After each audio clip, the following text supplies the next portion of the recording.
Hello please subscribe to top Telugu TV.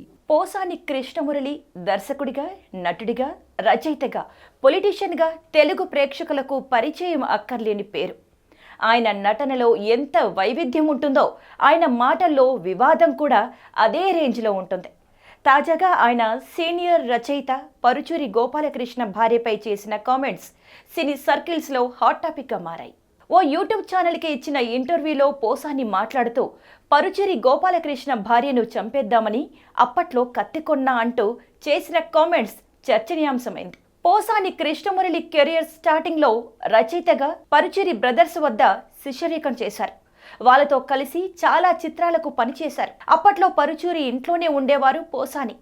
రచయితగా ఓనమాలు నేర్చుకున్న పోసానికి తన గురువు భార్యను చంపాలన్న ఆలోచన ఎందుకు వచ్చిందో ఆ ఇంటర్వ్యూలో పేర్కొన్నారు. పోసాని మాట్లాడుతూ, నేను పరుచూరి గోపాలకృష్ణ గారి భార్యని పిన్నిగారు అని పిలుస్తా, తల్లితో సమానంగా.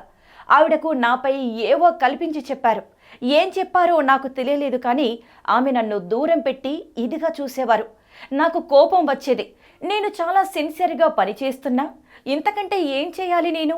నన్ను ఎవరైనా ఒక మాట అంటే గుండెల్లో పొడుచుకున్నట్టు ఉండేది. అప్పట్లో నా కోపం ఎలా ఉండేది అంటే, ఒక కత్తి కొన్న గోపాలకృష్ణ గారి భార్యని పొడవటానికి. అంత కోపం వచ్చింది ఆమెపై. నేను ఏ తప్పు చేయలేదే. గోపాలకృష్ణ గారి పట్ల, వెంకటేశ్వరరావు పట్ల, పిండి గారి పట్ల, వాళ్ళ ఆడపిల్లల పట్ల గౌరవంగా ప్రవర్తించేవాడిని. వాళ్ళ ఇంట్లో 5-6 మంది ఆడపిల్లలు ఉండేవారు. తల ఎత్తి వాళ్ళ ఫుల్ ఫేస్ను ఎప్పుడూ చూడలేదు. 5 ఏళ్లలో ఏ ఆడపిల్ల మోహం చూడలేదు. నేను అంత సిన్సియర్గా ఉన్నా నన్ను పిన్నిగారు ఎందుకు అలా అంటున్నారు అనుకున్నా. కానీ ఆ తర్వాత ఆలోచించి సిగ్గుపడ్డా, చాలా కుమిలిపోయా అంటూ చెప్పుకొచ్చారు. అయితే ఈ తరహా కామెంట్స్ గతంలోనూ చేశారు Posani.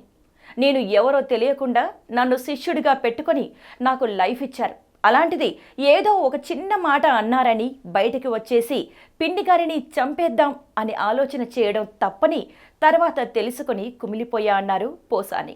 For more details, please like, share and subscribe.